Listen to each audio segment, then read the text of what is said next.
Ni saa 12:30 Afrika ya Kati, 1:30 jioni Afrika Mashariki. Hujambo popote ulipo Afrika na kote duniani.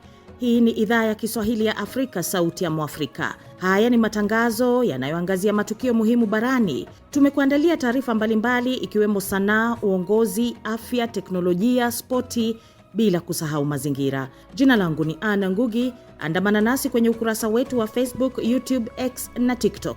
Tafuta idhaa ya Kiswahili ya Afrika na karibu sana mpenzi msikilizaji, tuandamane. Kwa wasikilizaji wetu hapo Tanzania, mnaweza kutusikiliza kupitia FM 92.5 Highlands FM, ni redio iliyopo katika mkoa wa Mbeya na ukanda wa Nyanda za Juu Kusini.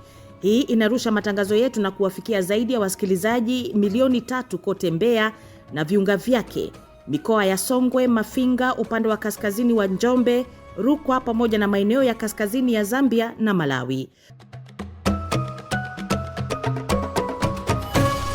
Ukiwa Afrika Kusini, unaweza kutusikiliza kupitia SA Swahili FM radio pale Johannesburg kila siku. Pia inapatikana kwa masafa marefu.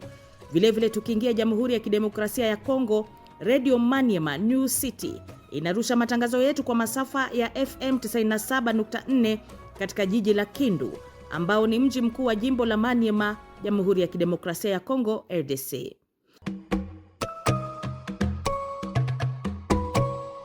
Ni Alhamisi nyingine ambapo tunakutana tena kwenye jukwaa maalum la Sauti ya Afrika. Lakini kwanza tupate taarifa za habari na Ngendo Angela. Darfur, Sudan. Mji wa Al-Fasher ambao ni makao makuu ya jimbo la Darfur umesalia mahame. Hii ni kwa mujibu wa shirika la misaada la MSF.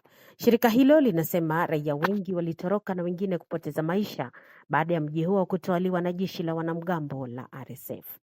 MSF imeongeza huduma za afya zilisitishwa tangu mwezi Agosti mwaka uliopita baada ya hospitali kuu kulengwa na wagonjwa 500 kuuawa. RSF ilikubalia wahudumu wa MSF kurejea mji huo na kutathmini hali ya kibinadamu. Majengo na makazi mengi yameharibiwa kabisa, hali inayokwamisha kabisa maisha kawaida. Raia wengi wamelazimika kukimbia makazi yao na waliosalia ni majeruhi wazee ambao hawakuwa na nguvu ya kukimbia vita. RSF waliutoa mji wa Al-Fasher mwezi Oktoba mwaka jana kufuatia mapigano makali na jeshi la serikali ya Sudan. Goma, DRC. Kiongozi wa waasi wa muungano wa M23 Kanal Nangaa amepinga vikali makubaliano ya madini kati ya Marekani na Jamhuri ya Kidemokrasia ya Kongo, akisema ni kinyume cha katiba na hayana uwazi. Nangaa anadai kuwa maeneo ya uchimbaji yanayopendekezwa kutolewa kwa Washington yanaweza kuchochea migogoro, akiongeza kuwa baadhi ya maeneo hayo tayari yalishatolewa kwa washirika wengine. Hata hivyo, serikali ya Kinshasa imepuuzilia mbali madai hayo, ikisisitiza kuwa makubaliano hayo ni halali kisheria. Serikali inaongeza kuwa mkataba huo utawasilishwa bungeni mwezi Machi kwa ajili ya kujadiliwa na kuidhinishwa. Kampala, Uganda.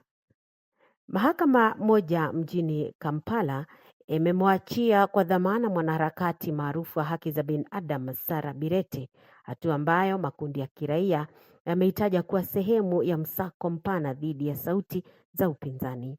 Birete, ambaye ni mkuu wa kituo cha uongozi wa kikatiba, shirika la kutetea masuala ya katiba lenye makao mjini Kampala, alikamatwa Disemba 30 baada ya kuhoji usahihi wa daftari la wapiga kura lilotumika katika uchaguzi uliofanyika Januari 15.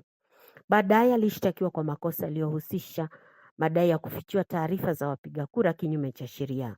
Makundi ya kutetea haki za binadamu yanasema kukamatwa kwake kulionyesha kuendelea kwa hatua za kukandamiza wakosoaji wa serikali kabla ya uchaguzi mkuu.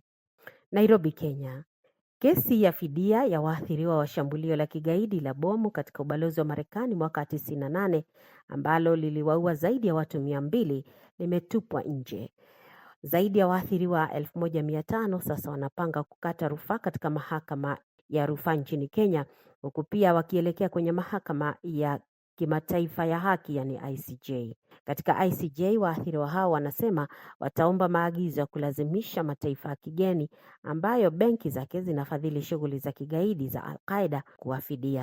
Na hatimaye kocha wa timu ya taifa ya Senegal Pepe Thiaw amepigwa marufuku na kutozwa faini kufuatia vurugu zilizoshuhudiwa wakati wa fainali ya kombe la mataifa ya Afrika AFCON. Kwa mujibu wa shirikisho la soka Afrika CAF, kocha huyo wa timu ya taifa alihusishwa na vitendo visivyofaa kando ya uwanja, ikiwemo malalamiko makali kwa waamuzi na mvutano uliosababisha mchezo kusimama kwa muda. CAF inasema hatua hiyo inalenga kulinda maadili ya soka na kuzuia tabia zinazoweza kuharibu taswira ya mashindano. Adhabu hiyo inamaanisha kuwa kocha Pepe hataruhusiwa kukaa kwenye benchi katika mechi kadhaa zijazo, huku shirikisho la soka Senegal likitarajiwa kuamua hatua zaidi. Rwanda imeishtaki Uingereza baada ya dola hiyo ya Ulaya kufuta mwafaka wa awali ulioridhia Kigali kupokea wahamiaji haramu waliotolewa Uingereza. Chini ya mwafaka huo, Rwanda ilipania kupokea zaidi ya pauni milioni 600. Kigali aliwahi kupokea pauni milioni 290 chini ya utawala uliopita wa chama cha Conservatives. Punde baada ya utawala wa Labour kushinda uchaguzi, Waziri Mkuu Sir Keir Starmer alifuta mwafaka huo kati ya London na Kigali na kusema haukuwa sera ya utawala wake. Kesi ya sasa inasikizwa na mahakama ya kimataifa ya kushughulikia mizozo iliyoko The Hague, Uholanzi. Rwanda tayari imejenga makazi ya kuwahifadhi wahamiaji hao. Wengi wao wamekuwa wakiingia Uingereza kupitia mto unaounganisha Uingereza na Ufaransa. Nilipata fursa ya kuzungumza na Mubelo Bandio ambaye ni mchambuzi wa siasa na masuala ya utawala kimataifa. Labda Mubelo Bandio, unadhani Uingereza inanuia kubadilisha mwafaka wa awali, pengine kuiga Marekani ambayo inalazimisha mataifa kupokea wahamiaji bila kutoa ridhaa? Sina uhakika sana na kama Uingereza na yenyewe iko katika njia ambayo Marekani inapitia. Marekani katika utawala wa Marekani kwanza na mambo kama hayo, Marekani katika imekuwa wazi, pengine labda inawezekana katika njia moja, lakini Marekani imekuwa wazi zaidi kwamba inataka kuwakomoa, na ndio maana itawapeleka kule ambako wanaamini kwamba wasingependa kwenda. Lakini siamini kama ndicho ambacho na Uingereza nacho inafanya. Itakuwa ngumu kusema kwamba wanafanya hivi kwa sababu zile zile za Marekani. Mpaka kufikia sasa ukiangalia idadi na kule ambako wanapeleka ni tofauti kidogo na Marekani. Na uhakika kabisa kwamba hata kama wana lengo moja, labda tofauti ipo katika namna ambavyo wameamua kutangaza ama kuitolea maamuzi. Basi yamekuwa ni mazungumzo yangu hapo nikiwa naye mchambuzi wa masuala ya utawala na siasa za kidunia ambaye ni Mubelo Bandio akiwa pale Maryland nchini Marekani. Tusonge mbele ambapo ziwa Tanganyika limerejelea shughuli zake za bandari na uvuvi baada ya kufungwa kwa muda pale wapiganaji wa M23 waliposhambulia na kutoa mji wa Uvira. Ziwa hili ni nguzo muhimu katika uchumi wa mataifa Burundi, Tanzania, Zambia na Jamhuri ya Kidemokrasia ya Kongo, ambao hutegemea bandari yake kwa biashara kati ya nchi hizi. Uvira ni makao makuu ya mkoa wa Kivu Kusini. Kwa sasa wanajeshi wa serikali FDRC na washirika wao ambao ni vuguvugu la Wazalendo wanashika doria baada ya M23 kuondoka kutoka mashariki mwa DRC.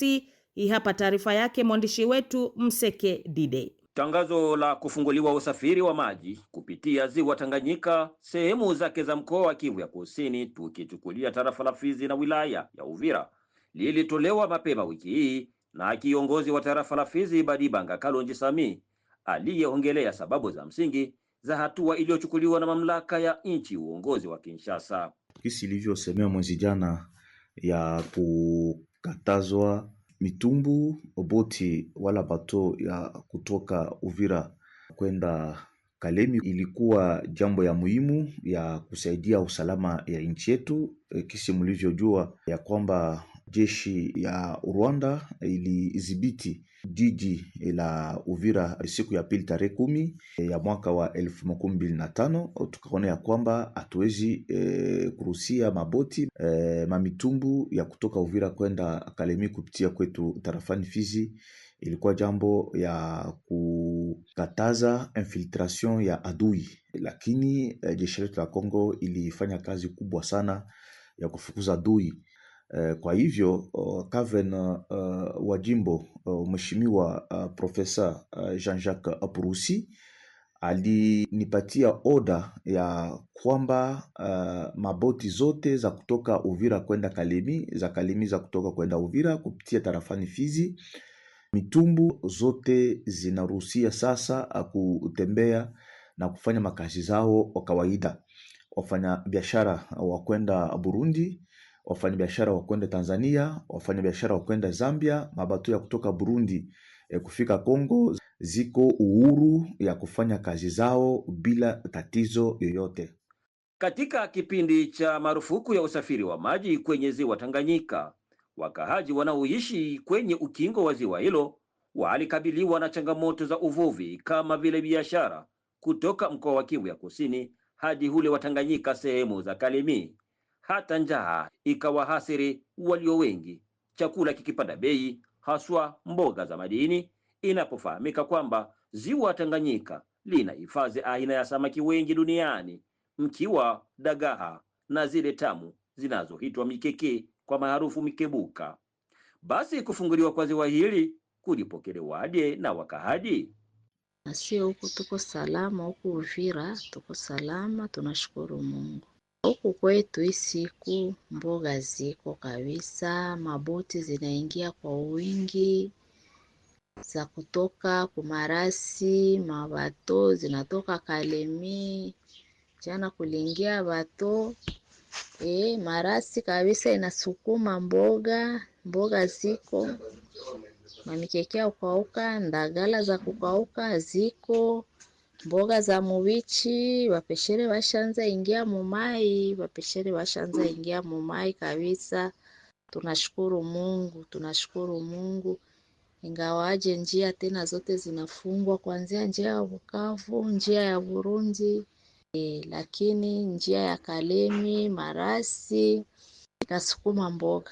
Uvira hakuna njala ya mboga kabisa. Uvira hakuna njala ya mboga, hakuna njala kabisa. Tunashukuru Mungu, maboti zinaingia kwa wingi kabisa. Sawa bina, mchana mwema.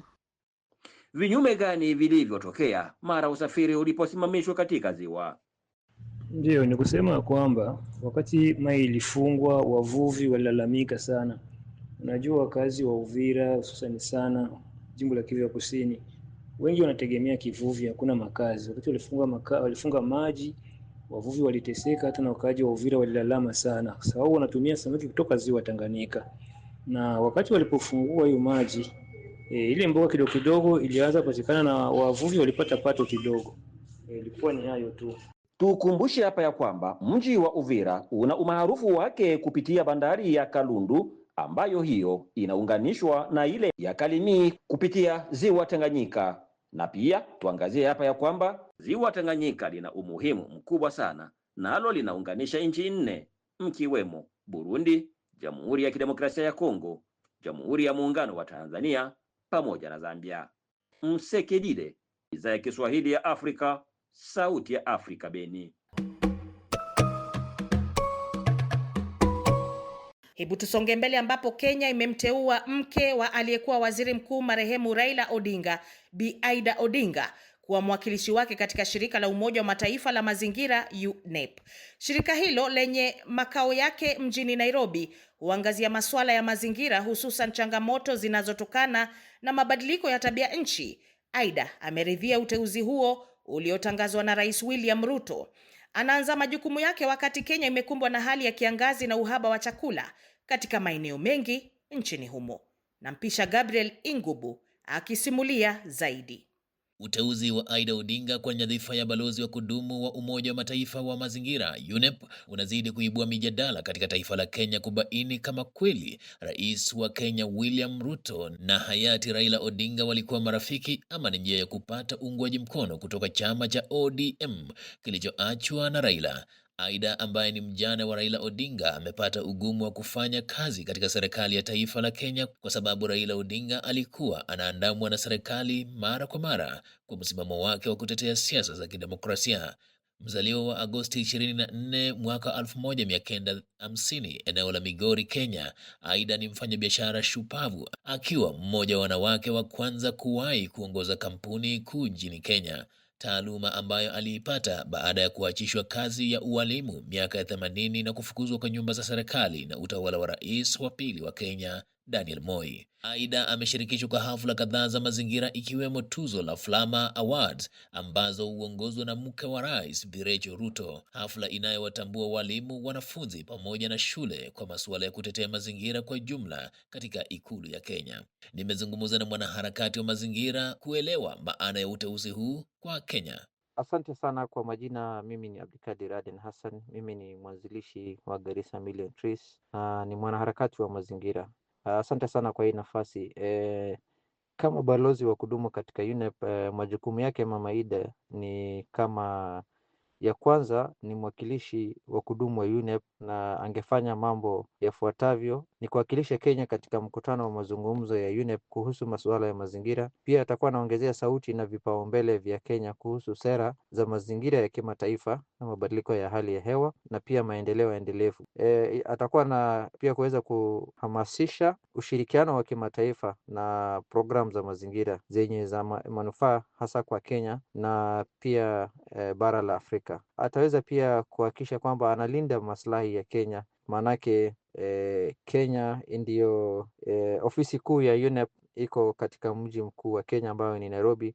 So kutaweza kuwa na agenda mingi na mijadala ya mazingira na Kenya itakuwa kwenye kipao mbele. Kwa kifupi tu, tunaweza sema umuhimu wa nafasi hii kwa Kenya ni kama gani? Kenya ni nchi mojawapo za nchi katika bara la Afrika ambayo imeweza kuwa katika kipao cha mbele hasa kwa masuala ya mazingira na mabadiliko ya tabia nchi. Kenya kama taifa tayari ina jukumu kubwa kwa sababu katika mambo ya masuala ya mazingira ya kitaifa, kwa sababu ndio nchi ambayo yani ofisi kuu ya UNEP, na kumaanisha kumteua mtu mashuhuri kama vile Mama Ida Odinga inaweza kuwa kwamba ataweza kuimarisha ushawishi wa Kenya kama taifa katika kuunda sera za mazingira duniani. Maanake mama pia amekuwa katika rekodi yake, ameweza kuwa kwenye sekta ya elimu, ameweza kuwa kwa mambo ya masuala ya kiraia, civil affairs,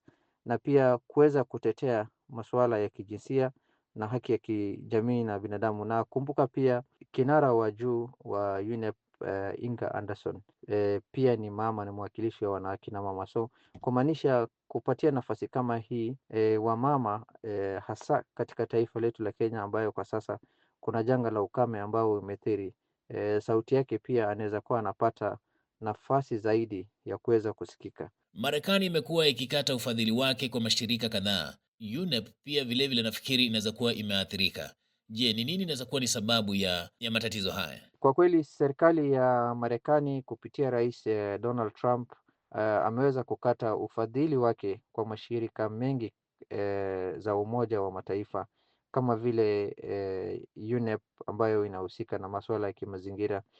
Kweli imeweza kuathirika sana kwa sababu kwa sasa sehemu mbalimbali katika hii dunia tumeweza kuwa na janga tofauti. Tumeweza kuwa na ukame, tumeweza kuwa na mafuriko, mvua imekuwa inamaliza watu, tumeweza kuwa na maporomoko ya ardhi, kumeweza kuwa na upepo kali ambayo pia imeweza kusababisha maafa mengi. So mimi naonelea kwamba kama mwanaharakati wa mazingira tunaomba serikali ya Donald Trump, ikiwa watakata fedha, pengine kumekuwa na fedha ambazo zimeweza kutumika vibaya, pesa zimeweza kupotea, kwa sababu kila mwaka Rais Trump anasema kwamba serikali ya Marekani imetoa pesa mingi sana za ufadhili, lakini maisha ya watu bado hayajabadilika, yako vile vile, na kumaanisha kwamba yeye kupunguza hizi fedha ama kusimamisha, kwamba itabidi watu warudi kwenye meza ya mazungumzo, waweze pia kuona ni nini ambayo inastahili kupewa pesa na nini ambayo haistahili kupewa pesa. Vilevile fuatilia matangazo haya pia kwenye redio Rwanzururu RTR Beni. Hii ipo kwenye FM 93.5 ikihudumia maeneo ya Beni, Ituri, Lubero na viunga vyake, pamoja na kuwafikia wasikilizaji wa Bundibugyo, Kasese na Masaka nchini Uganda. Vilevile inapatikana kwa masafa marefu. Tukiwa tu pale mashariki mwa DRC, Unaweza kutupokea kupitia redio washirika, na ni redio Ngoma ya Amani Fizi, ambayo inapatikana maeneo ya Baraka, Kivu Kusini, na maeneo ya Kigoma nchini Tanzania na Burundi. Hali kadhalika, kumbuka pia tunakupatia nafasi ya kutoa maoni yako wewe msikilizaji, ili basi utueleze umesikia nini, umeyasoma nini, na nini ambacho kimekusisimua, ni nini ambacho kimeweza kukuelemisha na mambo kadha wa kadha. Kama ambavyo ninamuona hapa Bakari Yusuf akiwa pale Kongowea Mombasa, anasema anatupata mubashara kabisa na anatufuata akiwa nyumbani kwao. Namuona pia hapa Mary Kasuku anasema anatusikiliza akiwa mtaa wa Kibera nchini Kenya na anatupata vizuri. Endelea kutuma maoni yako nasi hapa tutayasoma barabara. Mabadiliko ya tabia nchi si tatizo la misaada, ni swala la maandalizi.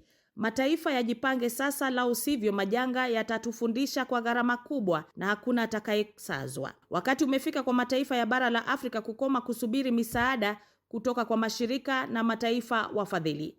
Tahariri yake Leonard Mubali inaangazia swala hilo kwa kina. Mabadiliko ya tabia nchi si tena tishio la baadaye, ni uhalisia unaotukabili hii leo.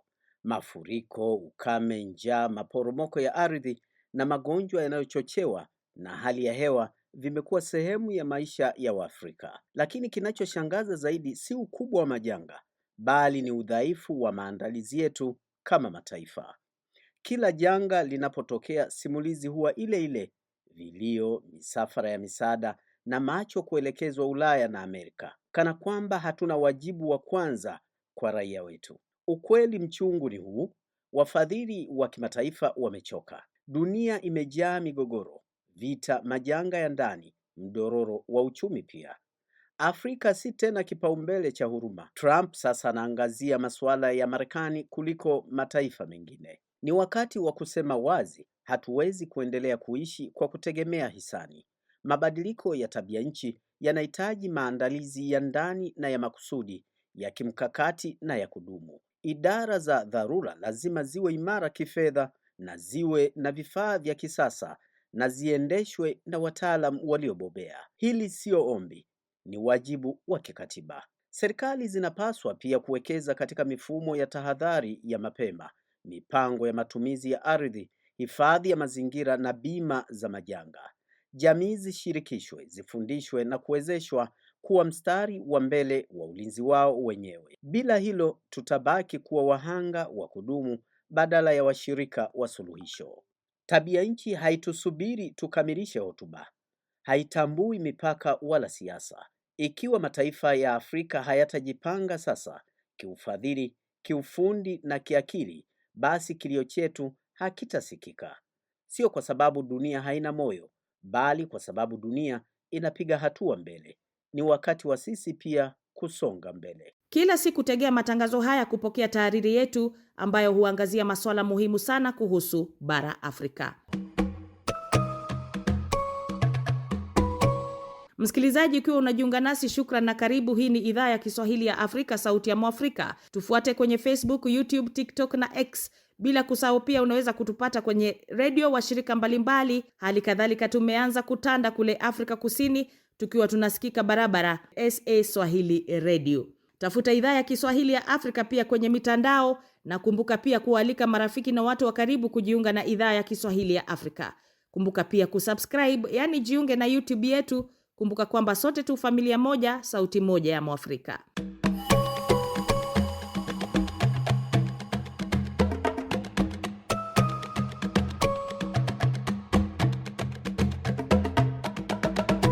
Hebu sasa basi tupate muktasari wa taarifa nyingine barani, naye Angela Ngendo. Darfur, Sudan. Mji wa Al-Fasher ambao ni makao makuu ya jimbo la Darfur umesalia mahame. Hii ni kwa mujibu wa shirika la misaada la MSF. Shirika hilo linasema raia wengi walitoroka na wengine kupoteza maisha baada ya mji huo kutwaliwa na jeshi la wanamgambo la RSF. MSF imeongeza huduma za afya zilisitishwa tangu mwezi Agosti mwaka uliopita baada ya hospitali kuu kulengwa na wagonjwa 500 kuuawa. RSF ilikubalia wahudumu wa MSF kurejea mji huo na kutathmini hali ya kibinadamu. Majengo na makazi mengi yameharibiwa kabisa, hali inayokwamisha kabisa maisha kawaida. Raia wengi wamelazimika kukimbia makazi yao na waliosalia ni majeruhi wazee ambao hawakuwa na nguvu ya kukimbia vita. RSF waliutoa mji wa Al-Fasher mwezi Oktoba mwaka jana kufuatia mapigano makali na jeshi la serikali ya Sudan. Goma, DRC. Kiongozi wa waasi wa muungano wa M23 Kanal Nangaa amepinga vikali makubaliano ya madini kati ya Marekani na Jamhuri ya Kidemokrasia ya Kongo, akisema ni kinyume cha katiba na hayana uwazi. Nangaa anadai kuwa maeneo ya uchimbaji yanayopendekezwa kutolewa kwa Washington yanaweza kuchochea migogoro, akiongeza kuwa baadhi ya maeneo hayo tayari yalishatolewa kwa washirika wengine. Hata hivyo, serikali ya Kinshasa imepuuzilia mbali madai hayo, ikisisitiza kuwa makubaliano hayo ni halali kisheria. Serikali inaongeza kuwa mkataba huo utawasilishwa bungeni mwezi Machi kwa ajili ya kujadiliwa na kuidhinishwa.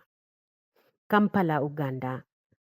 Mahakama moja mjini Kampala imemwachia kwa dhamana mwanaharakati maarufu wa haki za binadamu Sarah Birete, hatua ambayo makundi ya kiraia yameitaja kuwa sehemu ya msako mpana dhidi ya sauti za upinzani. Birete, ambaye ni mkuu wa kituo cha uongozi wa kikatiba, shirika la kutetea masuala ya katiba lenye makao mjini Kampala, alikamatwa Disemba 30 baada ya kuhoji usahihi wa daftari la wapiga kura lilotumika katika uchaguzi uliofanyika Januari 15. Baadaye alishtakiwa kwa makosa yaliyohusisha madai ya kufichua taarifa za wapiga kura kinyume cha sheria. Makundi ya kutetea haki za binadamu yanasema kukamatwa kwake kulionyesha kuendelea kwa hatua za kukandamiza wakosoaji wa serikali kabla ya uchaguzi mkuu. Nairobi, Kenya. Kesi ya fidia ya waathiriwa wa shambulio la kigaidi la bomu katika ubalozi wa Marekani mwaka 98 ambalo liliwaua zaidi ya watu 200 limetupwa nje. Zaidi ya waathiriwa 1500 sasa wanapanga kukata rufaa katika mahakama ya rufaa nchini Kenya, huku pia wakielekea kwenye mahakama ya kimataifa ya haki yani ICJ. Katika ICJ, waathiriwa hao wanasema wataomba maagizo ya kulazimisha mataifa ya kigeni ambayo benki zake zinafadhili shughuli za kigaidi za Al-Qaeda kuwafidia. Na hatimaye kocha wa timu ya taifa ya Senegal Pepe Thiaw amepigwa marufuku na kutozwa faini kufuatia vurugu zilizoshuhudiwa wakati wa fainali ya kombe la mataifa Afrika AFCON. Kwa mujibu wa shirikisho la soka Afrika CAF, kocha huyo wa timu ya taifa alihusishwa na vitendo visivyofaa kando ya uwanja, ikiwemo malalamiko makali kwa waamuzi na mvutano uliosababisha mchezo kusimama kwa muda. CAF inasema hatua hiyo inalenga kulinda maadili ya soka na kuzuia tabia zinazoweza kuharibu taswira ya mashindano. Adhabu hiyo inamaanisha kuwa kocha Pepe hataruhusiwa kukaa kwenye benchi katika mechi kadhaa zijazo, huku shirikisho la soka Senegal likitarajiwa kuamua hatua zaidi. Kwa wasikilizaji wetu wa Tanzania, mnaweza kutusikiliza mubashara kupitia Chipuka FM Radio 101.6 Gairo mkoani Morogoro. Hii inasikika pia jiji kuu la Dodoma, Manyara, Tanga na baadhi ya maeneo ya mkoa wa Tabora. Nchini Kenya mnaweza kutusikiliza mubashara kupitia Radio Dumos FM 99.9. Hii inasikika katika jiji la Nairobi, Lang'ata, Karen na viunga vyake, maeneo ya Ngong, kaunti ya Kajiado na eneo zima la Kikuyu. Pia inasikika kupitia masafa marefu. Hii ni sehemu ya jitihada zetu kukuletea matangazo yetu hapo ulipo wewe msikilizaji. Hivi karibuni tutakuwa hapo Kigali na Bujumbura kuhakikisha sauti ya Mwafrika inatanda, inasikika, inaheshimiwa kama inavyostahiki. Asanteni wote kwa kuchangia matangazo ya leo. Ni hayo tu kwa leo. Jiunge nasi kila siku saa 1:30 jioni saa za Afrika Mashariki. Hii ni idhaa ya Kiswahili ya Afrika. Hii ni idhaa yako, kwani ni sauti ya Mwafrika. Kwa heri kwa sasa.